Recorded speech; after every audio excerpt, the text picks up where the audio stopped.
제목 같이 한번 선포합니다. 시작. 복음의 종으로 사는 행복. 한 번 더 할까요? 복음의 종으로 사는 행복. 아멘. 오늘도 우리 하나님께서 주도적으로, 아멘, 하나님의 주도하심으로 이끄시는 그 강한 성령의 역사가 이 자리에 있는 저와 여러분에게, 또 우리 각 초소에 있는 우리 모두에게 임하고 동행하시기를 주님의 이름으로 축복합니다. 축복합니다. 여러분, 지금 어떠한 문제 속에 있으십니까? 혹시 여러분들이 가지고 있는 문제들을 한번 잘 짧게 한 10초간 생각해 보십시오. 투시 은사는 없어도 집 문제, 렌트비 문제, 사는 거의 문제, 여러 가지 문제들 많죠. 카드값, 저한테 카드값이 10초 만에 떠오릅니다. 많은 문제들이 우리 머릿속을 지배하고 있습니다. 그렇죠? 근데 그 지배하는 문제들 속에서 여러분 혹시 죄사함에 대한 문제 생각해 보셨습니까? 죄에 대한 문제 한번 생각해 보셨습니까? 어떤 분들은 그렇게 얘기하세요. 제가 죄를 짓고 있는지 잘 모르겠는데요. 또 어떤 사람들은 죄를 지을 때 어떻게 얘기하죠? 제가 많이 썼던 청년 때에 참 많이 썼던 방법 같아요. 하나님 한쪽 눈만 좀 감아주세요. 말도 안 되는 일이죠. 하나님 한쪽 눈. 그러면서 왜 제가 그렇게 얘기했을까 모르겠어요. 그러니까 알고 보니까 제 아는 선배가 그렇게 썼던 걸 제가 또 따라 했더라고요. 하나님 그 한쪽 눈 또 한쪽 눈 감으면 여러분 똑같습니까? 안 똑같습니까? 똑같죠. 차라리 그냥 두 쪽 눈 다 감아주세요 했으면 됐는데. 죄의 문제입니다. 우리의 인생에 있어서 가장 해결해야 될 큰 문제는 바로 죄의 문제입니다. 그 죄의 문제, 그렇다면 여러분 어떻게 해결할 수 있는지 바로 우리에게 오늘 주시는 말씀을 통해서 저와 여러분이 그 해결점을 찾아가기를 축복합니다. 하나님의 계획, 우리가 지금 날마다 주님께로를 통해서 출애굽기서의 말씀을 보고 있는데요, 그 출애굽기서의 가장 큰 핵심은 무엇입니까? 하나님은 한 번 하신다면 반드시 하신다입니다. 아멘. 하나님은 하나님의 계획을 단 한순간도 포기하시거나 잠시 접어두시거나 잊어버리시거나 하지 않는다라는 것이에요. 여러분을 향한 하나님의 계획이 분명히 있는 줄 믿습니다. 아멘. 좀 추우실 수 있는데 에어컨 꺼주셔도 돼요. 여러분을 향한 분명한 하나님의 계획이 있습니다. 아멘. 그 계획은 무엇입니까? 죄송하지만 잘 먹고 잘 살고 행복하고, 이거는요 여러분 옵션, 그냥 옵션이 아니라 뭐라고 그래야 되죠? 제가 미국에서는 집을 안 사봐서, 여러분 한국에서 집 사면 그냥 발코니 확장 막 따라오는 거 있잖아요. 당연스레 그런 거예요. 아멘. 건강 뭐 이런 거 다 옵션이에요. 여러분을 향한 하나님의 분명한 계획은 무엇입니까? 여러분을 하나님의 자녀로, 이 죄와 사망과 어둠 속에서 끄집어내서 하나님의 자녀로 다시금 구원하시고 하나님의 자녀로서 회복하시고 하나님과 함께 처음 하나님이 만드신 세상에 그 누렸던 그 주인공처럼 저와 여러분을 구원하시는 일이다라는 거예요. 아멘. 그러면 그 구원의 계획은 어떻게 해요? 반드시 실패한다, 반드시 성공한다? 반드시 성공한다. 왜? 하나님은 제가 앞서 말씀드렸죠. 한 번도 하나님의 계획을 실패하시거나 하나님의 계획을 중단하시거나 하나님의 계획을 포기하지 않는 분이시기 때문에 그렇습니다. 성경은 그 구원의 계획을 차근차근 하나하나씩 나열한 거예요. 그리고 그 구원의 계획을 혼자 하지 않으시고 누구와 함께 하신다? 하나님의 사람과. 할렐루야. 하나님의 사람과. 여러분 되게 아이러니하지 않습니까? 하나님의 사람을 구원시키는데요, 그 사람을 하나님이 구원시키시는데, 하나님 계획 속에서 구원시킬 수 있으시는데, 하나님이 그 사람을 구원하기 위해서 하나님이 하시는 것도 있지만, 하나님 누구와 함께 하신다? 하나님의 사람들, 구원받은 사람들과 함께 그 사람들을 구원시키려 하나님께서 일하신다라는 거예요. 할렐루야. 저와 여러분이 그 하나님의 사람이 반드시 되기를 부족한 중에 간절히 기도합니다. 복음 전파라는 자신의 온전한 계획을 이루시기 위해서 하나님은 오늘 이 13장에 들어서서 한 사람을 세우십니다. 누구죠? 바울입니다. 바울. 우리 지난주까지 말씀을 좀 보았는데 누가 나타났죠? 바나바와 바울이 나타났어요. 그렇죠? 바나바와 바울이었어요. 근데 여러분 오늘 좀 재밌는 일이 일어났는데요. 바나바와 바울에서 바울과 바나바로 바뀌기 시작합니다. 하나님의 역사의 흐름이요, 바나바에서 바울로 이어지다가 지금 바울과 바나바로 짝짝짝 옮겨가기 시작해요. 우리 지난주에 13장을 들었으면서 바나바와 바울을 안디옥 교회가 파송하고, 그래서 사울이었던 그 사람이 바울로 바뀌는 전환점에 저와 여러분이 오늘 있다라는 거예요. 13절 한번 같이 읽어보죠. 13절입니다. 시작. 바울과 및 동행하는 사람들이 바보에서 배 타고 밤빌리아에 있는 버가에 이르니 요한은 그들에게서 떠나 예루살렘으로 돌아가고. 자, 누가 시작되죠? 바울이에요. 그리고 및 동행하는 사람들이다라고 모든 그 다음 사람들, 여기에는요 바나바도 포함되어 있어요. 하나님은요 하나님의 사람을 세우십니다. 오늘 그 바울을 통한 하나님의 계획을 이루어 가시는 거예요. 우리 인간은 죄라는 그 죄의 결과로 당하게 되는 일이 있어요. 어떤 것이죠? 죄 때문에 고통을 당해요. 여러분, 고통은 여러분이 어떠한 행실을 해서, 어떠한 내가 뭔가 잘못해서 고통을 받는다라고 사람은 그렇게 생각할 수 있는데, 죄송하지만 여러분들이 지금 당하는 고통과 고뇌와 모든 것들은 죄의 결과입니다. 하나님은 죄를 만들지 않으셨어요. 하나님은 처음부터 우리에게 고통과 아픔을 주면서 하나님이 인생을, 여러분들을 흔드시는 하나님이 아니시다라는 점을 반드시 저와 여러분이 깨닫기를 주님의 이름으로 간절히 축복합니다. 하나님은 죄라는 것을 사용하면서 여러분들을 다그치거나 훈련시키는 그러한 하나님이 아니시다라는 거예요. 그렇다면 하나님은 어떠한 계획 속에서 저와 여러분을 구원시키실까? 바로 그것이 오늘 좀 많이 스킵했지만 너무 길어서 그 내용을 오늘 차근차근 바울이 나아가는 거예요. 첫 번째 무엇입니까? 예수 그리스도. 할렐루야. 구주 예수 그리스도를 세우시면서 하나님은 하나님의 계획을 완성해 가십니다. 17절로부터 23절의 내용이 그거예요. 우리 하나님은 인간을 구원시키기 위해서 이스라엘 백성이에요. 여기서의 이스라엘 백성은 여러분 지금 이스라엘만 있는 백성을 얘기하지 않아요. 여기서의 이스라엘 백성은 바로 하나님의 자녀들이에요. 아멘. 저와 여러분 누구예요? 구별된 백성. 제가 여러분 헌금, 그리고 여러분들의 헌신, 그리고 여러분들의 시간, 또 여러분들의 미래, 여러분들의 그 봉사, 이것들의 개념을 전에 한번 설명해 드렸어요. 거룩이라는 단어와 함께. 기억 혹시 나세요? 거룩이라는 단어예요. 왜 하나님께 드리는 예물이 거룩합니까? 왜 하나님께 드리는 시간이 거룩합니까? 그것은 이꼬르 무엇이에요? 구별이에요. 구별. 아멘. 구별이에요. 구별. 여러분 어딘가 나가실 때 주일날 왜 좋은 옷 입고 오세요? 주일날 좋은 옷 입고 오신 줄 믿습니다. 우리 거의 황금 번쩍번쩍 옷. 뭐예요? 구별이에요. 구별. 하나님께 구별되는 거예요. 그러니까 여러분 거룩함은 구별이에요. 똑같은 돈이에요. 세상에서도 쓰는 돈이에요. 근데 왜 하나님께 드리는 예물은 거룩합니까?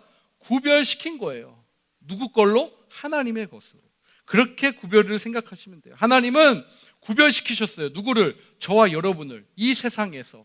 누구를 통해서? 예수 그리스도를 믿는 믿음을 통해서. 할렐루야. 지금 이스라엘 백성을 하나님께서 매일매일 우리 날주를 통해서 나오지만 구별시키는 과정이에요. 그렇죠. 재앙과 이걸 통해서 누구와? 바로의 백성과 이스라엘 백성.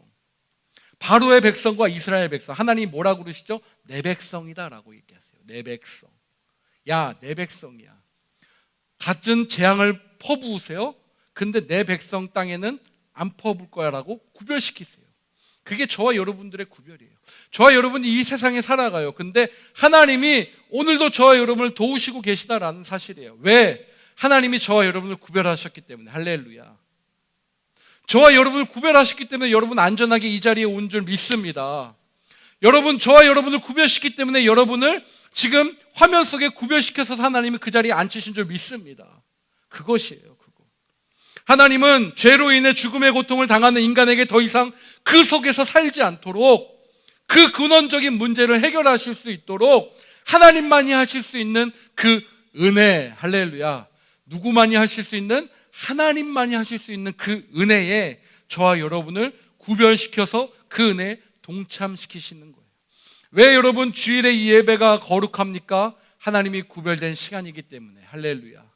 하나님의 구별된 시간, 하나님이 약속된 시간, 하나님이 구별된 시간 속에서 특별히 하나님의 은혜를 부어주실 그 타임이기 때문에 하나님은 이 예배를 거룩하다라고 이야기하는 거예요.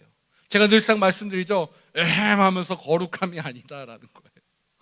에헴하면서 하는 거룩함이 아니라 하나님 앞에 드려지는 거룩함이다라는 거예요.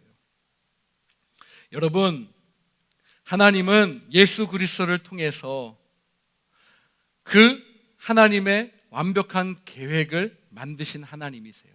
그 예수 그리스도를 구주로 삼으셔서 우리에게 그 예수 그리스도를 믿는 믿음으로 하나님의 구원의 계획을 완벽하게 이루셨다라는 것을 오늘 바울을 통해서 쫙쫙쫙쫙쫙 하나님이 말씀하시는 거예요. 자, 그렇다면 하나님께서는 두 번째로 요구하시는 것이 있는데, 예수 그리스도를 세우셨어요. 그렇다면 우리를 통해서 그 계획을 완성해 가실 때 한 가지 요구하시는 것이 있는데, 그것은 바로 회개와 믿음이라는 두 도구예요. 무엇이라고요? 회개와 믿음. 예수 그리스도께 갈 수 있는 것은 무엇이에요? 우리의 모습이 좀 더럽다라는 거예요.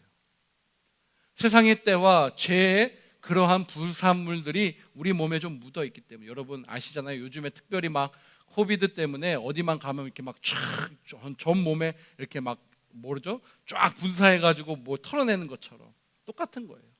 근데 그 털어낼 수 있는 도구를 하나님이 마련해 주셨는데, 그거는 회개라는 도구예요. 주님 앞에, 예수 그리스도라는 완전하신 하나님의 본체 앞에, 하나님, 제가 주님 앞에 범죄하였습니다. 주님 나를 용서하여 주시옵소서라는 그 회개를 통해서 하나님은 우리와 무엇을 쌓는다? 신뢰, 즉 관계, 즉 그 신뢰는 무엇으로 이어집니까? 믿음이라는 그 도구로 하나님이 우리에게 예수 그리스도를 통한 구원의 계획을 완성시키신다라는 거예요. 그러니까 회개함 없이 믿음으로 나갈 수 없어요. 회개함 없이 여러분 믿음으로 나갈 수 없어요. 회개함 없이 여러분 절대 우리는 믿음이라는 그 단계로 진입할 수 없다라는 거예요.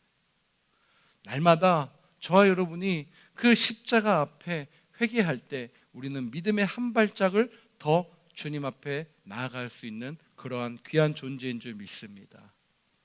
하나님은 죄인을 구원하기 위해서 세우신 하나님의 본체 예수 그리스도를 통해서 이렇게 완벽하게 계획을 세우신 것이에요.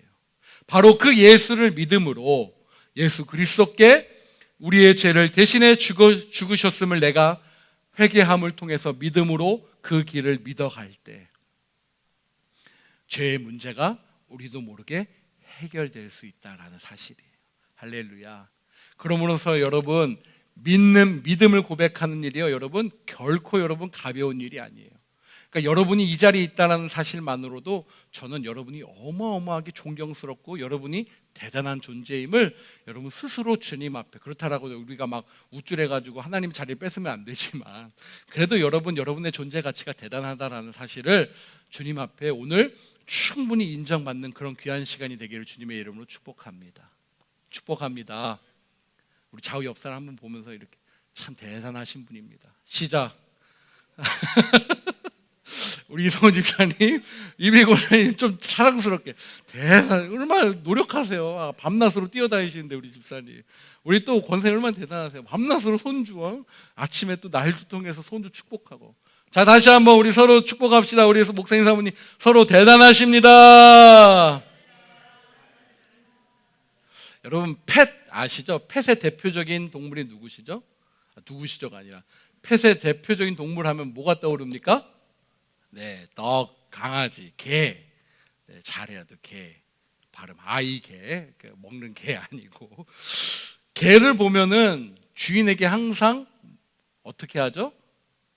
어떻게 합니까? 네, 충성. 개를 다 안 길러 보시는 분들만 있어. 저도 별로 개를 안 길러. 개는 항상 누구에게? 주인에게 충성해요. 저도 개를 좋아하지도 않고 싫어하지도 않지만 그 개의 품종에 대해서 조금 공부하다 보니까 요즘에 참 마음에 드는 새로운 품종이 하나 있어서 여러분에게 소개시켜 드리려고 해요. 어떠한 종이냐? 바로 시고르 자부종이라는 그 품종이에요. 이렇게 저를 이상하게 쳐다보시는데, 시고르 자부종, 어디 프랑스 쪽에서 온 개인가 하는데 잘 이렇게 차근차근 읽어보면 어떤 종이냐? 시고르 자부종은요, 시골 잡종이에요. 시골 잡종, 시고르 자부종, 시골 잡종. 무엇입니까? 우리가 흔히 얘기하는 똥개입니다. 똥개. 이 똥개를 여러분 뭐라고 얘기하죠? 족보 없는 개, 이렇게 얘기들을 하더라고요. 저는 그냥 똥개 좋아하는데 족보 없는 개라고 해서 똥개라라는 거예요. 근데 개를 좀 키우고 개를 아는 전문가들은요, 이 똥개를 똥개라고 이야기하지 않습니다. 조금 다르게 접근을 하더라고요.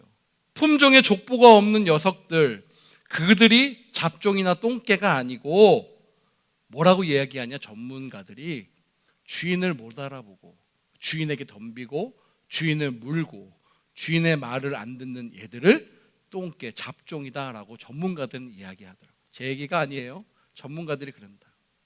뭐라고요? 주인을 못 알아보고 주인을 물고 주인에게 덤비는 이것을 바로 잡종이다라고 이야기합니다. 개가 주인을 모른다, 주인의 말을 안 듣는다, 만약 그렇다면 그 개는 개가 아니다라고 전문가들은 이야기해요. 혹시 이런 얘기 듣고서 목사님 개도 모르면서 하면서 저한테 제가 한 얘기 아니에요. 전문가들이 한 얘기예요. 질문 하나 해보죠. 여러분의 인생이 누구 것입니까? 여러분의 인생은 누구와 주인이십니까? 혹시 여러분이 주인이십니까? 아니면 여러분들의 직업이 주인이 됩니까? 여러분들이 가지고 있는 돈이 주인입니까? 우리 인생 또한 피조물이라면 나를 만드신 창조주와 주인이 분명히 있을 터입니다. 그 주인에게 바로 저와 여러분이 충성해야 될 텐데, 과연 여러분들의 인생의 주인은 누구이십니까? 무엇입니까?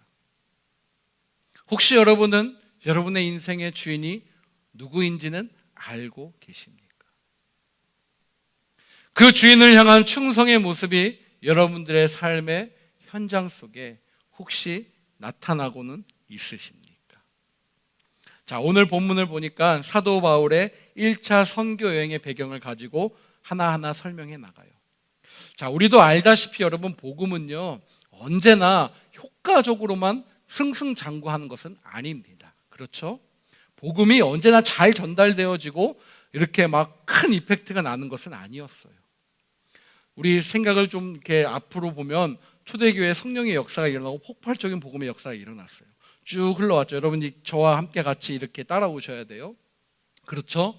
막 다락방의 역사가 일어나고 막 폭발적인 금 부흥, 막 우리가 생각하고 사람들이 폭발적으로 모이는 그 부흥만이 있는 것은 아니다라는 것을 오늘 여실히 보여줍니다. 1차 선교 여행 당시였어요. 자, 13절의 말씀 다시 한번 보죠. 보니까 하반부에 버가에 이르니, 누가요? 요한은 하면서 시작. 요한은 그들에게서 떠나 예루살렘으로 돌아가니라. 성경은 여기까지만 딱 얘기해요. 누가 떠났다? 요한. 여러분, 여기서 얘기하는 요한은요, 우리가 아는 세례 요한도 아닙니다. 여러 인물들이 나오는데 여러분 착각하시면 안 돼요. 세례 요한도 아니고요, 사도 요한도 아니에요. 사도 요한 목벤, 헤롯 왕에게 목배임 당한 사도 요한도 아니에요. 이 요한은 바로 마가 요한이에요. 이 마가 요한은 무엇이냐? 여러분 아시죠? 성령의 폭발적인 역사가 어디에 일어났어요? 다락방. 우리 다락방이 있는데 이 다락방에 성령의 역사가 일어날지어다. 다락방에 일어났는데 그 다락방의 주인이 누구냐? 마가예요. 마가의 다락방 들어보셨죠? 우리 신앙생활 분들, 그러니까 한마디로 뭐예요? 성령의 폭발적인 역사가 그 마가의 다락방에 일어나는데 그 마가의 다락방은 어마어마한 사람들이 모였다. 그럼 집이 어떻다? 여러분 이렇게 상상이 안 되시는데 집이 어마어마하다. 그 마가의 다락방에 집에 모였다. 그럼 마가는 어떤 사람? 부자. 우리 양은주 자매 부러워마음 부자 이러시는데 부자 이미 양은주 자매 제가 얘기했죠. 재벌이라고. 냉장고에 일주일치 있으면 재벌이에요. 우리 다. 어마어마한 부잣집 도련님이었어요. 여러 가지 설명이 많아요. 이 마가가 중간에 떠난 이유에 대해서. 자, 거기에 대해서 살짝 제가 얼른 살펴보면 등장하는 지명들이 좀 낯설어요. 맞죠? 오늘 바보도 우리가 아는 바보가 아닙니다. 지도 한 번만 보여주세요, 전도사님. 이 지도를 보시면 보이시죠? 예. 자, 저기 끝에 안디옥이에요. 안디옥에서 살라비 바보 보이세요? 예, 바보라는 지역 섬이에요, 여러분. 섬 제주도처럼. 바보에서 지금 어디로 가느냐? 버가 보이시죠? 예, 버가. 거기에서 누가 돌아갔어요? 마가 요한이 돌아갔다라는 거예요. 자, 바보에서 저기 버가까지 여러분 배로 이렇게 갈 수밖에 없는 길이잖아요. 해저 터널이 있는 것도 아니고. 그럼 여러분 당시에 배멀미가 얼마나 심했을까 한번 생각해 보죠. 근데 더 중요한 건 다음 사진 한번 보죠. 저 버가인데요. 저 버가에서 지금 어디로 가야 되냐? 그 윗지역이에요. 그 전 사진 한 번 더. 전사님. 네. 그 버가에서 위에 안디옥이라고 보이시죠? 예, 안디옥으로 가야 돼요. 그 다음 사진 보면. 근데 저 버가에서 안디옥까지 가려면 저기 위에 녹색으로 뭐가 보이죠? 아나톨리아 산맥. 자, 럭키 산맥 아시죠? 럭키 산맥. 자, 우리나라로 치면 태백 산맥. 걸어서 여러분 거기 한번 넘어간다 생각하시면 지금 제가 뉴스 보다가 우리 특별히 미국에서 있으면 이렇게 산에 다니시다가 길을 잊어버리시는 분들이 꽤 많더라고요. 그런 분들이 구조되는 거는 쉬운 일이 아니었더라고요. 그러면서 그 산에 어떤 사진 하나로 전문가들이 와서 그 사람을 구조했는데 그 사람이 이틀 동안 그냥 그 산을 헤맸는데 그 기간 동안 무엇을 봤냐 했더니 곰도 보고요. 늑대도 보고요. 그랬다라는 거예요.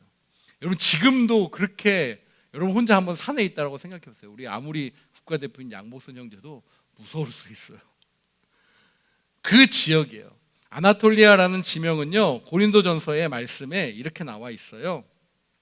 그 지역은 아주 험한 지역이고 도적대가 늘 언제나 출범하는 지역이다라는 그러한 이야기예요. 여러분 고린도후서에 강도의 위험이 있는 그곳이다라고 기록이 되어 있는데 그 아나톨리아 산맥, 그러니까 쉬운 말로 타우루스 산맥 그렇게 지명이 되어 있는데 그 산맥을요 누가요? 바울과 바나바 선교팀이 넘어가야지만 어디로요? 버시디아 안디옥으로 갈 수 있어요. 비시디아 안디옥 쪽으로. 거기가 목적지였어요. 그래서 두 가지 설이 있는데 첫 번째는 저 지역이 지금 터키의 한 그 해안가 지역이다라고 이야기가 나오는데 거기에 전염병이 돌았다라는 거예요. 전염병이 어떤 전염병이냐? 말라리아. 지금 한마디로 얘기해서 말라리아는 우리 치료할 수 있어요? 없어요? 있죠.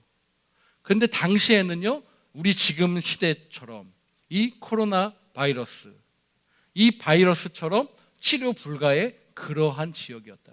그래서 그것에 겁을 먹고 돌아갔다라는 설이 있고 두 번째는 무엇이냐? 저기를 배멀미하고 또 산을 넘어갈 생각하니 마가가 환장할 노릇이라.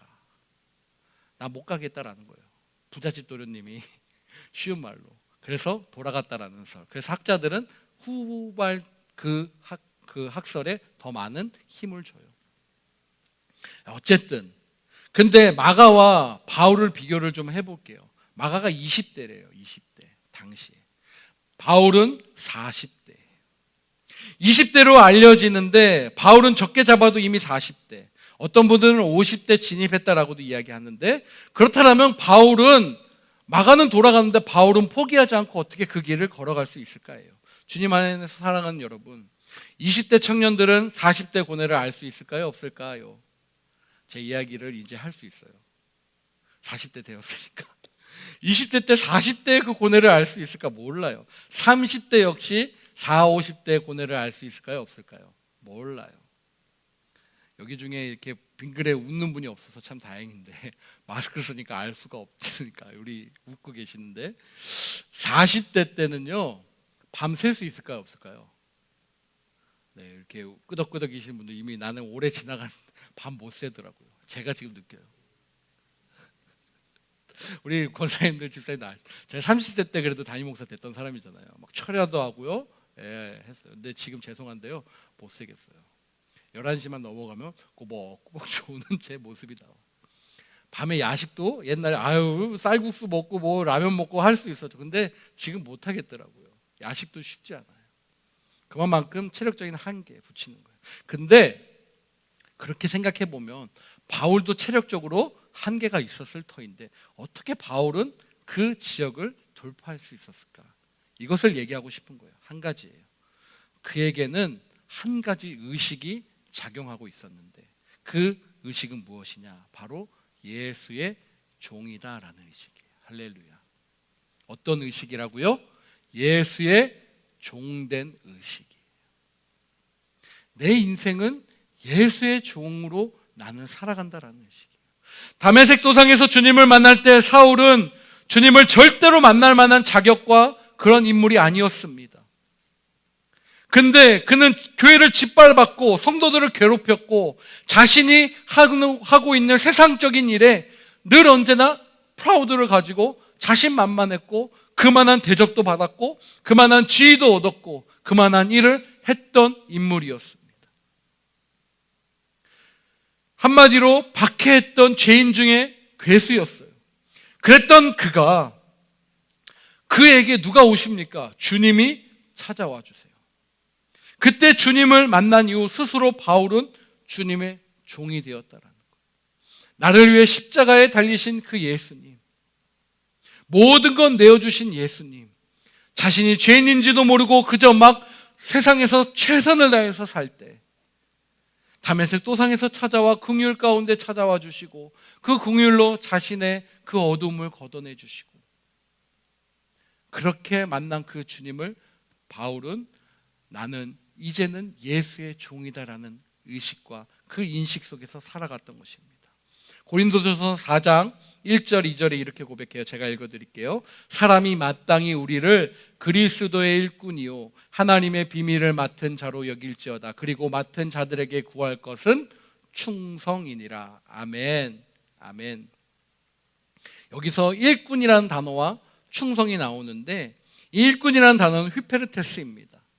바울이 서신서에서 기록하는 종이라는 단어가 많이 나와요. 종의 개념이 나오는데 그 종의 개념도 여기서 얘기하는 일꾼, 휘페르테스의 단어와 동일하게 사용을 해요. 한마디로 바울은 일꾼의 개념을 종의 개념으로 생각한 거예요. 그래서 그의 의식 속에서 늘 언제나 종의 개념이 잡혀 있었던 거예요. 휘페르테스, 주님의 종이었던 바울이 할 수 있는 것은 무엇이었다? 충성이었다라는 거예요. 그러므로 여러분 그 산맥이 아무리 높다 한들 종된 모습의 바울에게는 멈출 수 있는 길이 아니었던 것입니다. 바라옵기는 저와 여러분에게도 이 종된 개념으로 우리의 인생이 아무리 지금 험난하고 힘들고 어려울지라도 내 손에 아무것도 없는 그러한 환경이 혹시나 여러분 가운데 있을지라도 주님 앞에서 그 종된 모습으로 돌파하는 저와 여러분이 되시기를 주님의 이름으로 축복합니다. 여러분 중에 이 종 그리고 충성 이 개념의 단어가 혹시 불편하신 분들이 있으십니까? 있을 수도 있죠. 근데 여러분 걱정하지 않으셔도 돼요. 우리 주님 억지로 너 일로 와 나의 종 돼. 너 일로 와 나에게 충성해 하시는 분이시죠? 아니에요. 우리 주님 그러한 분 아니세요. 억지로 강제로 여러분 종 삼으지 않으십니다. 종이 되는 그것은 바로 자발성이에요. 스스로 종이 되고 싶은 사람들 스스로 서는 그 자리를 주님께서 종된 자리, 충성의 자리라고 말씀하십니다. 하나님의 은혜를 알고 그 은혜가 너무너무 좋아서 종이 되어도 좋으니 예수님과 연결되고 싶은 그 사람들이 자기 스스로 걸음하는 그 걸음, 그것이 바로 충성의 자리요 종된 자리다라는 거예요. 여러분 우리 아이들 보니까 요즘에 첫 번째 희망이 뭔 줄 아세요? 아이돌이에요. 아이돌. 왜요? 참 그래도 건전한 도전이에요. 우리 BTS라는 그 그룹이 세계를 전도하고 있으니까 아이돌이래요. 아이돌.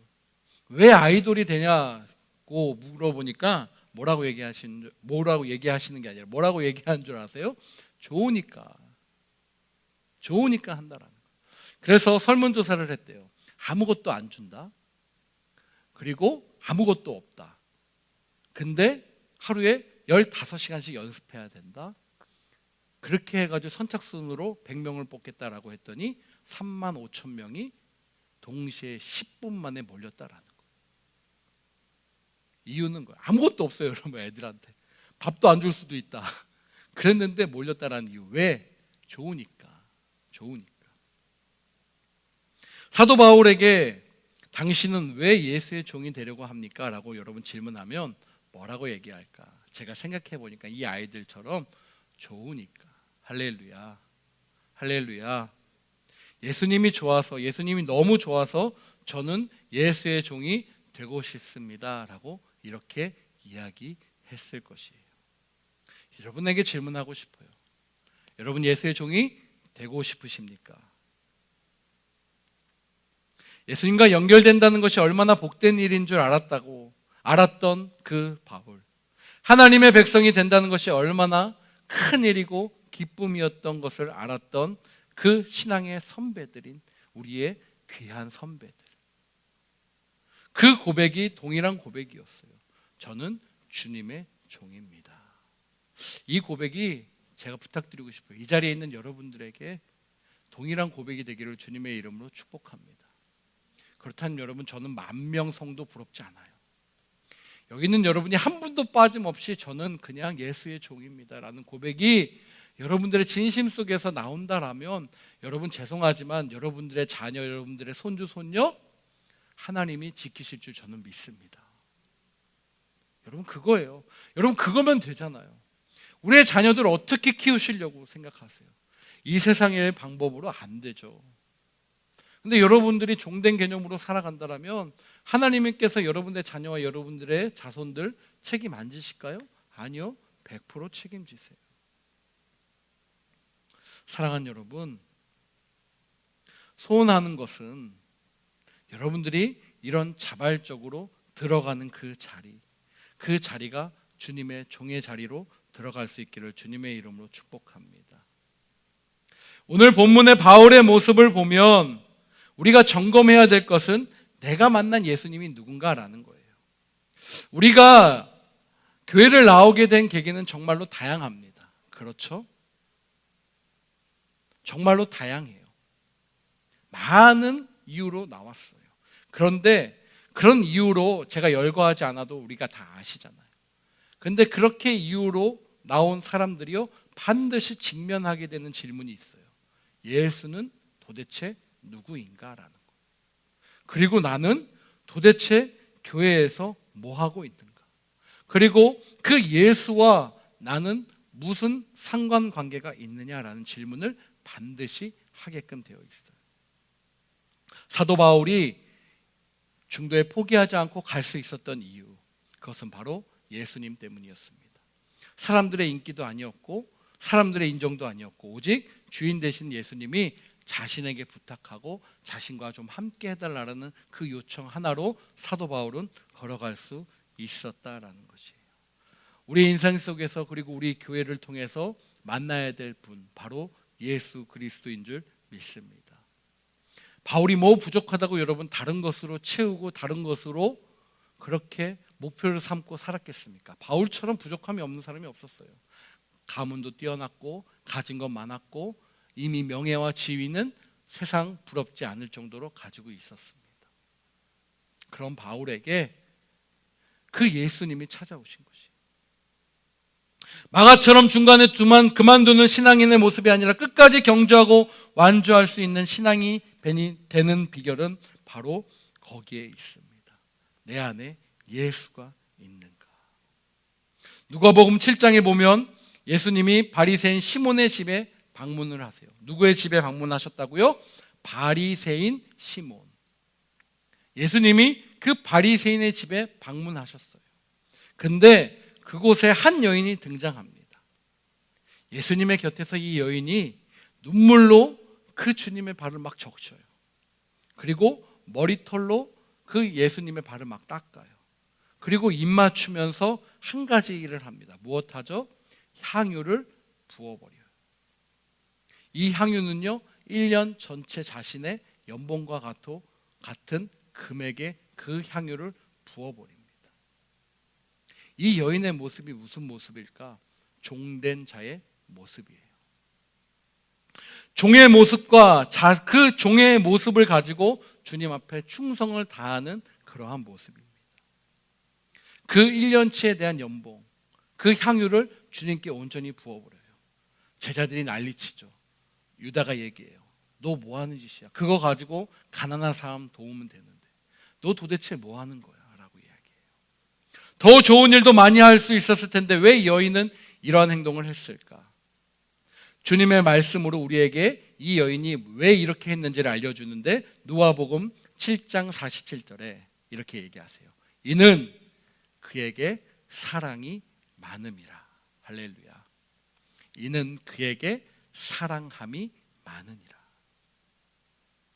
그 여인은 사랑함이 많음으로 예수님께 그 1년치 연봉에 해당하는 그 순간적인 그 향유도 주님 앞에 기꺼이 드릴 수 있는 종된 자세로 나와왔던 것입니다.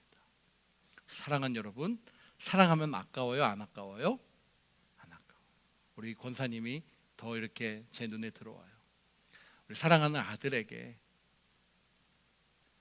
참 힘든 시간이었고 돌이켜보면 어려운 시간이었는데 그 아들을 결혼시키면서 떠나보내야 하는 그 결혼식, 예전처럼 많은 사람들의 축복 속에서 보낼 수도 없는 그 결혼식, 근데 그 아들을 향해서 기꺼이 헌신하고 계시는 이 두 가정, 이 두 부모의 마음을 한번 생각해 보면 어떨까? 여러분, 한국의 부모님들처럼 이렇게 어리석은 부모가 없다는 사실 혹시 아십니까? 한국의 부모님들처럼 왜 이렇게 어리석은 부모가 없다라고 이야기할까? 주면서도 미안해해요. 그렇죠, 여러분? 두 분 그랬죠? 다른 분들도 그렇죠? 돈 주면서도 미안하다라고 이야기하세요. 돈 주는데 여러분 왜 미안하죠? 근데 돈 주면서도 미안하다라고 얘기를 해요. 왜요? 많이 못 줘서 미안하다라는 거예요.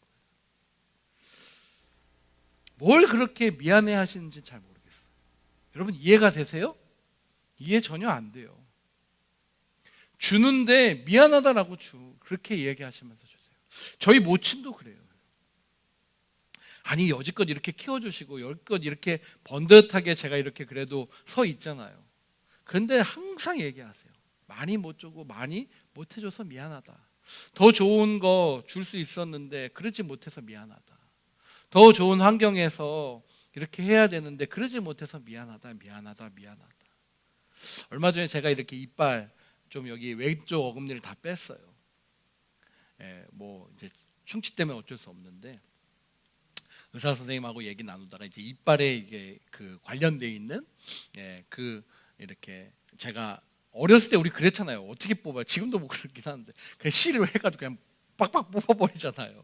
그러다 보니까 제가 입이 이렇게 고르지 않게 났어요. 그리고 요즘에 부모님들 보니까 아이들을 늘 언제나 우리 중딩들, 무서운 중딩들의 그 뭐라 그러죠? 나 중딩이야라는 표식과도 같은 그 브레이스, 뭐죠? 그게 한국말로 교정, 교정을 항상 하잖아요. 그래서 이제 막 그런 얘기를 했더니 저희 어머니가 문득 그러는 거예요. 미안해요. 어렸을 때 교정을 못 시켜줘서. 아니 그냥 저는 그냥 당신도 지금 틀니를 해야 되는 상황인데 저한테 얘기하시는 거예요. 미안해라고 얘기하시면서. 여러분 이렇게 부모님들이 미안해하시는지 왜 미안해하실까? 도대체 모르겠지만 근데 알 수 있을 것 같아요. 한국의 부모님을 보면 자식을 거의 종처럼 섬기는 그러한 자세더라고요. 도대체 왜 이렇게까지 할까요? 그렇습니다. 한 가지 이유예요. 사랑하기 때문에. 할렐루야. 사랑하니까 그렇게까지 하는 거예요. 여러분 바울이 왜 이렇게까지 주님 앞에 충성스럽게 나아갈까? 이유는 단 한 가지입니다. 사랑하니까. 할렐루야. 사랑하니까. 여러분 자식에게 왜 그렇게 열심히 할 수 있는 줄 아세요? 사랑하니까. 시몬이 얘기하세요. 시몬에게 주님이 말씀으로 차근차근 얘기하세요. 도저히 얘가 이해를 못하니까 시몬이 저 여인 왜 저러는지 모르니까 주님이 말씀으로 하나하나 얘기해 주시는데 데나리온 가지고 얘기해 주세요. 야, 너가 한 사람이 500데나리온 그렇게 빚졌다라고 생각해보자.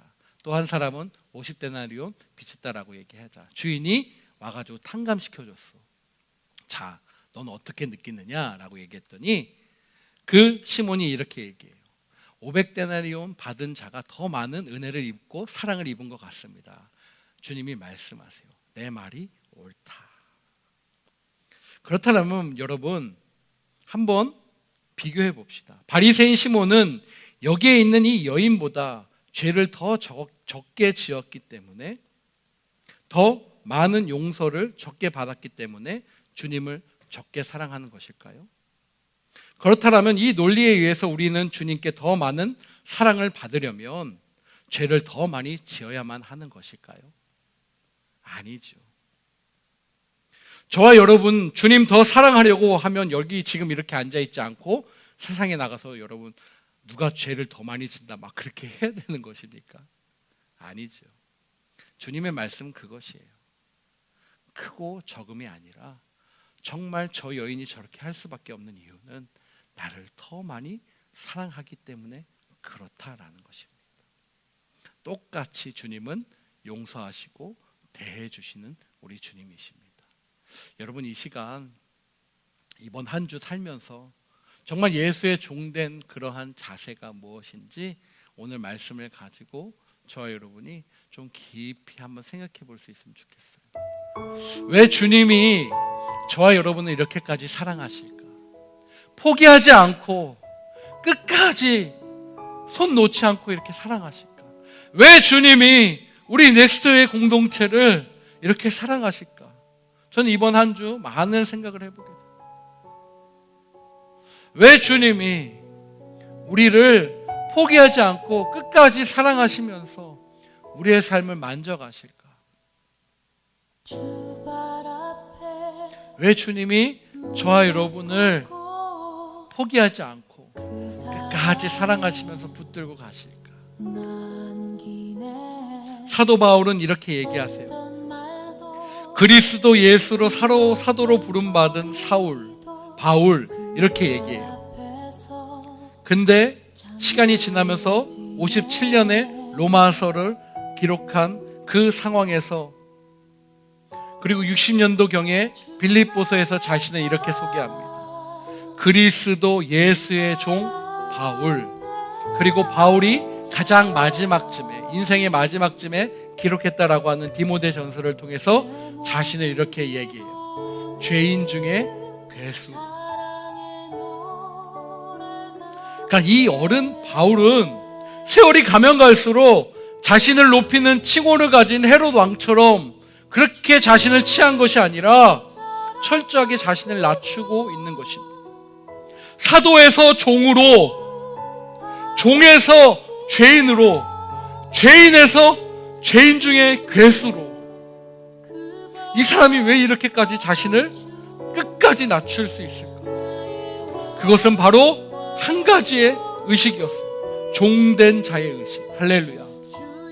바라옵기는 저도 그런 의식으로 살아가기를 축복하고, 이 자리에 예배드리고 있는 저와 여러분들도 그 종된 의식으로 우리가 끝까지 하나님 앞에 철저하게 엎드리며 살아가기를 주님의 이름으로 축복합니다. 여러분 이번 한 주 이 종된 의식이 여러분을 지배하기를 소망합니다.